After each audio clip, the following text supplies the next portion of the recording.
El grafeno fue calificado en su momento como el material del futuro, aunque ya tiene mucho recorrido en el presente. Esta sustancia, basada en el carbono puro, está formada por láminas de anillos de benceno fusionados y tiene un espesor de un solo átomo de carbono. Por sus especiales propiedades, posee un gran número de aplicaciones en campos como la electrónica, la medicina o la energía. Uno de los principales escollos de este material es encontrar un método para su producción masiva. España ocupa un puesto destacado en este mercado y varias empresas son punteras en la producción de grafeno. Asimismo, en el campo de la investigación, hay que destacar que recientemente científicos españoles han sintetizado los nanohilos de grafeno más finos y largos del mundo. En este programa vamos a hablar de la ciencia de estos materiales del futuro, de algunas de sus líneas de investigación y de cómo se está materializando este trabajo en la creación de empresas de base científica. Pero también trazaremos un panorama general de cuál es el estado de la química en nuestro país, de su impacto en la sociedad, de las vocaciones científicas y de algunas actividades de divulgación en este sentido. Para ello nos acompañará un invitado especial, destacado investigador y divulgador científico.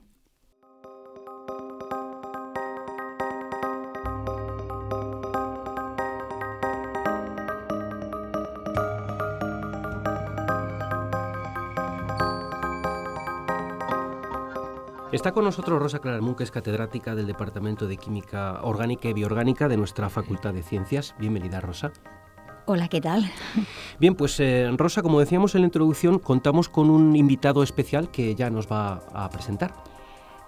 Sí, hemos invitado al doctor Bernardo Herradón, que es investigador del Centro Nacional de Química Orgánica, Manuel Lora Tamayo, del Consejo Superior de Investigaciones Científicas, y que además desempeña el cargo de presidente de la sección territorial de Madrid de la Real Sociedad Española de Química. Para mí es un ejemplo de trabajo en investigación y también en divulgar lo que hace, en divulgar no solo lo que hace él, sino lo que hacen los químicos de Madrid, que la sección territorial de Madrid hay que destacar que es la más numerosa, constituye un 25% del total de miembros de la Real Sociedad, y en ese sentido es muy activo, es infatigable en tratar de convencer a la sociedad de que la química es un gran valor, que es una ciencia que tiene un futuro y que hasta ahora pues ha desarrollado numerosas aplicaciones que nos permiten hacer que el mundo sea mejor. Y bueno, darle las gracias por haber aceptado la invitación y ya le cedo la palabra. Pues Bernardo Herradón, bienvenido. Muchas gracias y bueno, gracias por la invitación, es un placer estar aquí. Como decíamos en la introducción, vamos a hablar de algunas cuestiones relacionadas, por ejemplo, con el grafeno, el benceno. También hablaremos de investigación académica y de creación de empresas y de la química, por supuesto, en general. Vamos a comenzar, Bernardo, en primer lugar, si tuviéramos que explicarle a algún oyente que no tiene mucha relación con el mundo de la química y de estos compuestos, de estos materiales, ¿qué es el grafeno, por ejemplo? ¿Cómo se lo contaríamos? Bueno, a lo mejor primero deberíamos empezar explicando qué es el benceno, ¿no? Ajá. El benceno es la molécula aromática patrón, digamos, respecto a la cual se miden esa propiedad que nosotros los químicos llamamos aromaticidad, que no tiene nada que ver con el olor. Y el benceno es simplemente 6 átomos de carbono unidos formando un hexágono, y tiene unas propiedades que, bueno, no vamos a entrar en detalle, pero cuando unimos un benceno junto a otro y así formamos una estructura que podemos calificar casi como infinita, porque realmente, como sabemos, los átomos son muy pequeños y el número de Avogadro es muy grande, pues sale pues eso, el grafeno. Podemos imaginar el grafeno como una hoja de papel, que tiene una estructura plana y que ahí tiene una serie de electrones deslocalizados que hacen que sea atractivo por su propiedad que luego podemos comentar, ¿no? ¿Cómo se fabrican, cómo se producen este tipo de materiales, de compuestos? Bueno, el grafeno se puede obtener de varias maneras, pero la manera más sencilla es a partir del grafito. El grafito es una forma alotrópica del carbono, es decir, el carbono se presenta en la naturaleza en varias formas, una de ellas es el diamante, otra es el grafito, son las dos más abundantes, y el grafito es como si fueran muchos grafenos apilados. Antes he mencionado que el grafeno podría ser similar a una hoja de papel, pues imaginamos que el grafito son muchas hojas de papel unas encima de la otra. Pues lo que hacemos es separar esas capas de hojas de papel de grafeno. De hecho, el proceso se llama exfoliar el grafito y de esa manera se puede obtener grafeno. Hablaba antes de los atractivos de este tipo de compuestos. ¿Cuáles serían sus atractivos? El principal atractivo del grafeno es que se han encontrado unas propiedades, por ejemplo, electrónicas, es muy buen conductor de la electricidad, también es muy buen conductor del calor, disipa muy bien el calor. Y ya esas dos propiedades les hacen muy útil, por ejemplo, en todo lo que tiene que ver con la alta tecnología que está basada en la conducción de electricidad. Pues imaginemos, por ejemplo, un procesador potente, un ordenador que sabemos que se calienta mucho. Bueno, pues si tenemos un material que conduce muy bien a la electricidad, pero que no se calienta tanto, pues es muy bueno. Luego también se ha encontrado que el grafeno tiene una resistencia mecánica comparable a la del acero, pero siendo mucho más ligero. Pues una aplicación potencial del grafeno, no solo grafeno, sino grafeno mezclado con otras cosas, lo que se conocen como composites, pues puede, por ejemplo, servir para fuselajes de aviones. De hecho, se está planteando que puede servir para eso, ¿no? Bueno, pues imaginemos un avión que pese la mitad o una tercera parte de lo que pesan ahora, el ahorro de combustible que eso supone. Otra aplicación interesante y quizás menos explotada es que el grafeno, cuando se une a otras moléculas, otras especies químicas, pueden ser moléculas, pueden ser iones, pueden ser átomos, cambia mucho su conductividad eléctrica, es decir, la señal que nosotros podemos medir, y eso hace que puedan ser también, por ejemplo, buenos sensores para gases.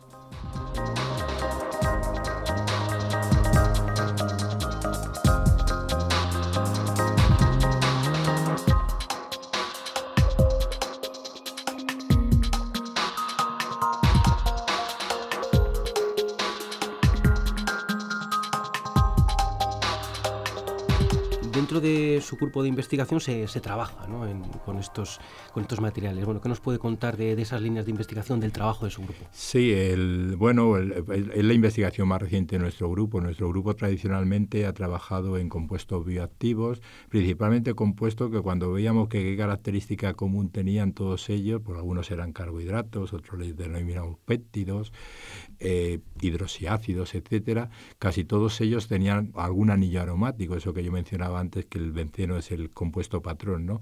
Bueno, pues digamos que una evolución de esta investigación en compuestos aromáticos fue intentar hacer química con el grafeno, y nos dimos cuenta de que los métodos que había para obtener grafeno en la bibliografía pues no parecían muy adecuados para nuestro propósito, que era principalmente funcionalizar el grafeno. Bueno, y así, pues como es la química, que es una ciencia experimental y por lo tanto con ensayos de prueba y error, conseguimos un método bastante bueno de exfoliación del grafito, como yo mencionaba antes, pero además que nos permitía a la vez de exfoliar grafito y obtener grafeno, obtener directamente grafeno modificado, pues por ejemplo con nanopartículas metálicas, nanopartículas de óxidos metálicos, etcétera. Esa es una ventaja competitiva respecto a la que había publicado en la bibliografía y también en el mundo de las patentes, ¿no?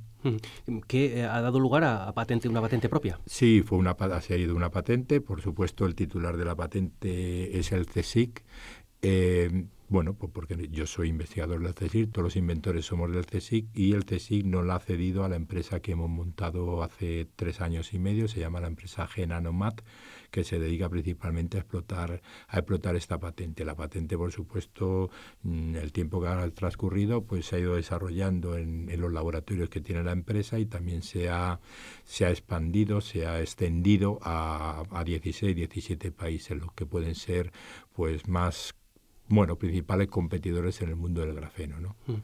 Parece ser que España es un país que ocupa una buena posición en cuanto a empresas dedicadas a fabricar grafeno. En grafeno, sí, en el sector del grafeno, España es sobre todo a nivel académico, había varios grupos en País Vasco, Zaragoza, que luego se decidieron a montar empresas. Entonces ahora mismo hay varias empresas en España que están funcionando muy bien, algunas de ellas pues suministrando un grafeno de muy alta calidad para aplicaciones muy específicas, ¿no?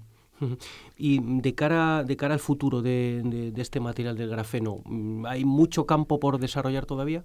Para mí lo interesante de la investigación en grafeno es que queda mucho por descubrir. Evidentemente, cuando uno está metido en el mundo de la ciencia de los materiales, pues uno tiene que ir buscando una propiedad, porque al final lo que vende no es que tener una, como bueno, yo soy químico orgánico y nos gusta, y de moléculas pequeñas además, y nos gusta muchas veces la belleza de la molécula cuando la vemos dibujada en el papel o en una pizarra, ¿no? Pero en el caso de los materiales eso importa poco. Lo importante es que tenga una conductividad térmica, una conductividad eléctrica o térmica determinada, que tenga una resistencia mecánica determinada.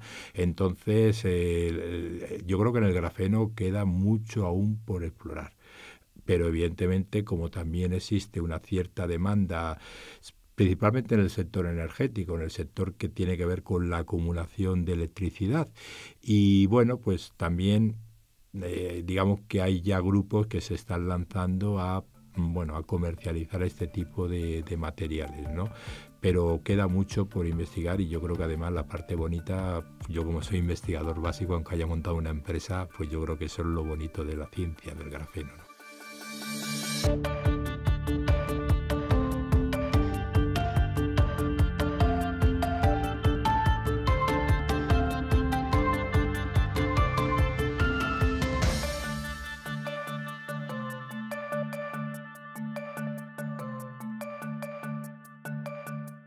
Hablábamos del ámbito empresarial. ¿Cómo es el mundo del emprendimiento empresarial desde el punto de vista científico, de empresas de base científica? Supongo que las dificultades no son pequeñas, ¿no? Son bastante, bueno, podemos definirla, yo soy muy de los Beatles y podríamos definirla con el título de una de sus canciones, que todo el mundo se puede imaginar cuál es: el largo y sinuoso camino, ¿no? Montar una empresa desde el sector público es muy complicado. En España tenemos muchos impedimentos administrativos, burocráticos, en España la propia legislación. Y dependiendo además del sitio en el que uno trabaje, puede tener más o menos facilidades, ¿no? Por ejemplo, tengo que reconocer que en la universidad, en general las universidades, se puede uno lanzar más bien a crear una empresa a base tecnológica más fácilmente que en el CSIC, porque en el CSIC nos aplican una ley del año, creo que 84, la ley de función pública, en vez de aplicar la ley de la ciencia del año 2010, que permite una mayor flexibilidad. Es complicado desde ese punto de vista administrativo, pero bueno, cuando uno tiene una idea y se lanza, pues bueno, el científico tiene que estar en su laboratorio, a lo mejor simplemente asesorar a la empresa. Pero luego en España tenemos un problema serio de inversión. No tenemos eso que existe en otros países de angel business o gente que invierte, bueno, pues invierte en 20 empresas y con que una le salga bien, pues funciona. Aquí en España quizás los empresarios les gusta poco arriesgar el dinero en proyectos que pueden ser, pues eso, de riesgo. Toda empresa de base tecnológica tiene un riesgo, ¿no? Evidentemente, si la cosa funciona, pues puede salir muy bien, pero si no funciona, pues pierden su dinero. Uh-huh. Es complicado. España aún sigue siendo un país complicado para crear empresas de base tecnológica, pero eso no quiere decir que no anime. Es más, casi todo el mundo, casi todos los investigadores del sector público deberíamos pasar por esta experiencia, ¿no? Eso desde el punto de vista empresarial. Y desde el punto de vista de la investigación química en España, ¿cuál es la salud, por así decirlo, de la investigación? Yo creo que la investigación química en España está mejor que, o sea, la investigación, digamos, académica, básica, no académica más que decir básica. Creo que estamos en muy buena posición. Normalmente cuando salen los rankings por áreas científicas y de cómo se publica, dónde se publica, la química siempre es una de las 3 o 4 áreas que está más adelantada, más avanzada, pues junto muchas veces con la física, las matemáticas, la agricultura en España es potente. Por lo tanto, la salud de la investigación en química en España es muy buena, muy buena. De hecho, podemos presumir, siempre se puede decir, que España ocupa a nivel global en publicaciones, no en química, sino en cualquier área, entre el 8º y el 10º puesto. Ya digo que en química entre los 3, 4 primeros siempre. El problema de España es precisamente que luego cuando hacemos mucha investigación académica, pero que transferimos poco a la sociedad, transferimos poco en forma de patentes, en forma de proyectos con empresas, en forma de creación de empresas. Ese es un gran defecto de la ciencia española en general. Por la sociedad le quería preguntar, pero precisamente por la percepción que la sociedad tiene de la química, y ya si de paso puede preguntarle también por la percepción del trabajo científico en general. Sobre lo primero, yo estuve aquí lo recordamos hace un momento, hace casi 7 años, con motivo del Año Internacional de la Química, y los químicos, como en mi caso, que estamos más implicados en esa relación ciencia-sociedad, química y sociedad, pensamos que el Año Internacional de la Química, en aquel momento lo pensamos, era un buen momento para que hubiera una buena percepción o mejorase la percepción social de la química. Y efectivamente, el año 2011 fue un año de inflexión, y a partir de entonces yo creo que el tratamiento que la química ha recibido en los medios de comunicación es mucho mejor que la que había anterior al año 2011. Y menciono expresamente a los medios de comunicación porque ellos al fin y al cabo son los transmisores del conocimiento desde el investigador hasta la sociedad. Y en ese sentido no estamos mal. Aún se siguen a veces maltratando con el lenguaje, ¿no? Cuando se habla de químico en vez de sustancia química, parece que los químicos somos los más malos del mundo. Pero en general creo que hemos mejorado mucho en los últimos 7 u 8 años. Creo que está aumentando la cultura científica general de los españoles. Y luego sobre la valoración de los trabajos de los científicos, pues podemos leer las encuestas que salen siempre. Los científicos siempre somos de las profesiones más valoradas, pero yo creo que aquí hay un poco de trampa, ¿no? En el sentido de que cuando uno trata con encuestas, pues al final lo que hace suele ser hacer medias, ¿no? Y los científicos no somos en general gente a la que la opinión pública, al ciudadano al que le entrevistan por la calle, le tenga alguna manía, como puede ocurrir, por ejemplo, con los políticos, con algún periodista, con algún jugador de fútbol. Entonces, nadie nos valora con un 0, ¿no? Porque al final luego eso sale la media entre 0 y 10. Si luego encima el entrevistado tiene algún familiar científico, pues dice un 9 o un 10. Y luego hay gente que tiene conocimiento y nos valora 7, 8. Es decir, siempre el trabajo del científico también está en España entre los 3 o 4 profesiones más valoradas. Y luego la realidad es que uno se da cuenta de que no es así. O sea, que decir, sí nos valorarán, pero luego, en cambio, la actitud de la sociedad pues no concuerda con esta opinión, ¿no? ¿Por qué? Porque a veces las pseudociencias están proliferando, a veces se le dan el mismo espacio al científico que va a hablar de un medicamento con el pseudocientífico o ese que se llama, que a mí no me gusta ese término, defensor de la medicina alternativa, que defiende prácticas que son curanderismo o chamanes. Bueno, pues esas contradicción también existe en España, ¿no?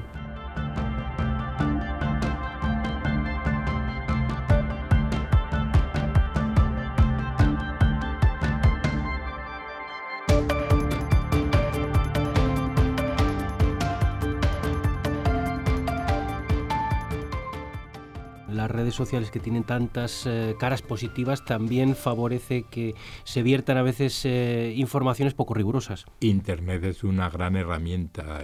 Yo no me imagino nuestro mundo sin Internet, ¿no? Pero claro, todos queremos un Internet bien usado, ¿no? Evidentemente, yo aquí no puedo tampoco pontificar de que es Internet bien usado, ¿no?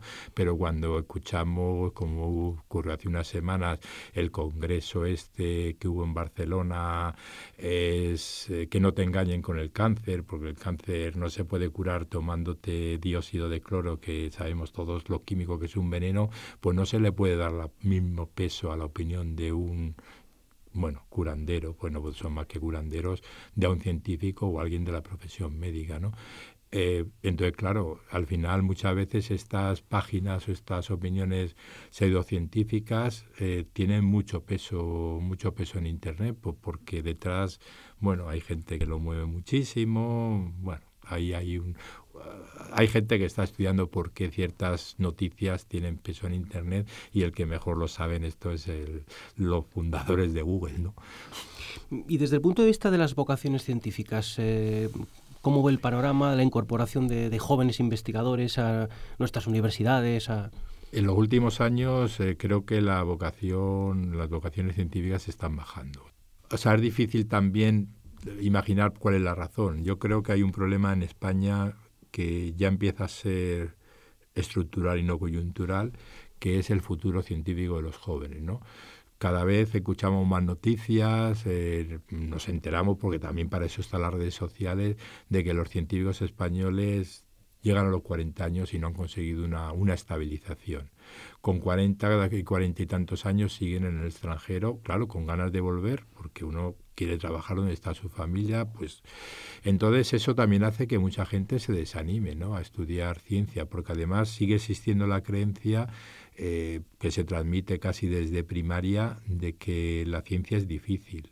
Bueno, yo soy químico y yo creo que yo he podido ser químico, pero creo que nunca hubiese podido ser abogado, ¿no?, porque nunca hubiese podido estudiar Derecho. Eso de fácil o difícil siempre es relativo.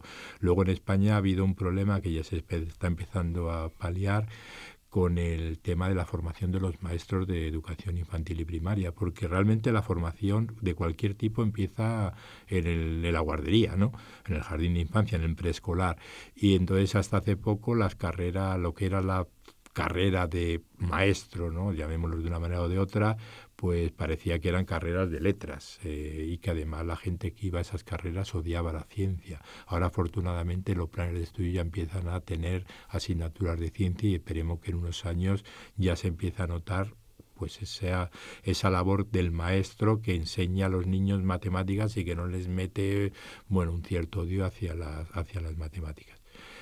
Ahí empieza todo, en primaria realmente.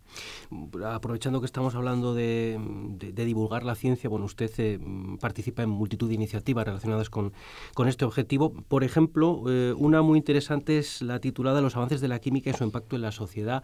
Este año que acabamos de comenzar es una actividad que va a continuar. Coméntenos un poco en qué consiste, sí, y si nos puede hablar también de otras actividades que desarrolle. El curso de divulgación Los avances de la química y su impacto en la sociedad pues ya lleva celebrándose, está la 6ª edición, que empezó en septiembre del año pasado, 2017, y acabará el 5 de abril de 2018. Este año ha sido un curso extenso, son un ciclo de conferencias y siempre con alguna mesa redonda, ¿no? También procuro que haya una variación en temas, la temática, que se renueve el programa, y yo creo que el título es bastante explicativo, es decir, cómo ciertos progresos en ciencias son capaces de influirnos en ciencias en general, pero en química en particular. Pues, por ejemplo, hace poco hemos tenido una conferencia que se titulaba La nanociencia en nuestras vidas, que lo podemos enlazar con el tema de los materiales, el grafeno, etcétera, pero hemos tenido charlas sobre los perfumes, sobre el vino. Tendremos una charla muy interesante que está programada para casi al final del curso, el 22 de marzo, es sobre el colesterol, esa famosa molécula, y el título de la charla es El colesterol, el bueno, el feo y el malo, para hacer un guiño al cine, que también hemos hablado del cine. Hemos hablado de la relación que hay entre la química y la literatura, que a veces parece que no la hay, pero si uno profundiza sí que la hay. El objetivo del curso es divulgar química, pero también sobre todo el objetivo es apoyar a los profesores de educación secundaria y, si quieren, también los maestros de primaria que mencionaba antes, para como una actividad que pueda ser complementaria a lo que ellos imparten en sus clases, ¿no? De hecho, este año hemos tenido bastantes alumnos de bachillerato de 3-4 centros de Madrid. Hemos llegado a tener hasta 25, 28 alumnos en alguna sesión. La idea es esa, divulgar, pero también enseñar, porque yo creo que hacer divulgación sin enseñar, sin que el receptor aprenda algo, pues no tiene mucho valor.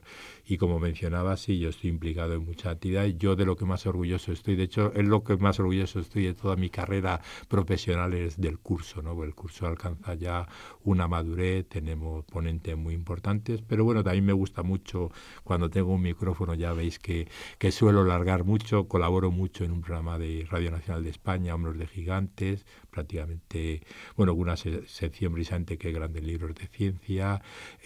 Cuando me llaman a dar charlas en los centros de enseñanza principalmente, pues siempre estoy dispuesto a darlas. El año pasado, en los últimos 10 años prácticamente, pues ha sido una media de 25 conferencias anuales. cursos de verano, o sea, en todo lo que sea divulgar. Y pues luego, por supuesto, tengo una actividad a través de blog, webs, Facebook y Twitter, pero tanto en Facebook como en Twitter pues intento colgar cosas, pero no meterme en las discusiones estas que a veces son un poco gratuitas, ¿no? Y que no conducen a nada, ¿no?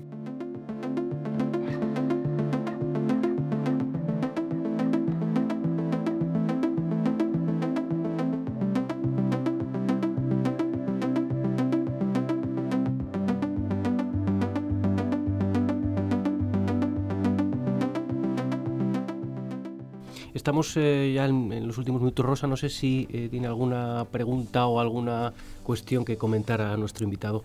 Pues no sé, la verdad es que le he estado escuchando durante todo este tiempo y aunque sé cómo es, pues me ha encantado cómo lo cuenta, lo que cuenta y el entusiasmo que deriva de las intervenciones. Tengo que decir que Rosa es compañera, bueno, nos conocemos hace muchísimo tiempo, ¿no? Pero es compañera en la sección territorial de Madrid de la Real Sociedad Española de Química y desde nuestra sección, ella ha dicho que somos la más grande de España, pero yo de lo que estoy orgulloso, de lo que estamos orgullosos todos los miembros de la Junta, es que somos con mucha diferencia la más activa en España haciendo pues eso, actividades diversas y lo que, claro, como no las podemos hacer nosotros todas, pues lo que hacemos es apoyar pues propuestas que nos hagan y muchas de ellas tienen que ver con esto que decía antes, ¿no? Que tengan un valor educativo y bueno, para mí tener a Rosa en la Junta es un placer y bueno, una alegría. Pues ya para concluir, sí quisiera pedirle un mensaje final. El programa se dirige a todo tipo de públicos, pero bueno, por supuesto también tenemos que pensar en nuestros estudiantes. Un mensaje final para nuestros estudiantes de Química de la UNED y quién sabe si futuros científicos. Yo les diría, el mensaje a lo mejor es el mismo que di hace 7 años, decir que la ciencia es muy divertida, eso en primer lugar. Y bueno, la química es una de las ciencias principales, pero la ciencia en general voy a hablar porque yo, bueno, también en mis tareas de divulgación más me he ido convirtiendo de un químico orgánico a un químico y luego a alguien que habla de casi cualquier área de la ciencia, que la química que la ciencia es divertida, que la carrera es apasionante porque cada día uno, o sea, es que no nos damos muchas veces cuenta lo que estamos en este mundo, pero cada día descubrimos algo nuevo. Entonces la originalidad, la sorpresa que uno se puede llevar al hacer un experimento y que te salga un resultado esperado, que está muy bien muchas veces porque va progresando, pero cuando tienes un resultado inesperado y lo sabes interpretar con la ayuda de tus mentores y tal, bueno, pues es que eso es una labor que en cierto modo casi se puede considerar como arte, ¿no? Bueno, estamos creando cosas, ¿no? Y la química especialmente, como a mí una definición de la química, una visión sobre la química que me gusta mucho es que la química es la ciencia que crea su propio objeto, ¿no? Porque nosotros los químicos somos científicos de la naturaleza, pero podemos trabajar toda la vida sin tocar nada natural, simplemente haciendo cosas que nosotros podemos pintar en un papel y de ahí luego ir al laboratorio y crearla y luego encima a lo mejor tiene hasta unas propiedades interesantes, ¿no? Bueno, yo creo que animo a todos a estudiar ciencias y que no se dejen llevar por esa creencia de que la ciencia es difícil, ¿no? O las carreras científicas son complicadas, ¿no? Animaos a estudiar ciencias y a estudiar química si es posible, ¿no? Que nos hacen falta químicos en este país. Pues ahí queda ese llamamiento, a ver si conseguimos estimular nuevas vocaciones científicas. Ha sido un placer contar con nuestro invitado, Bernardo Herradón, y gracias también a Rosa Claramunt por acompañarnos. Hasta pronto.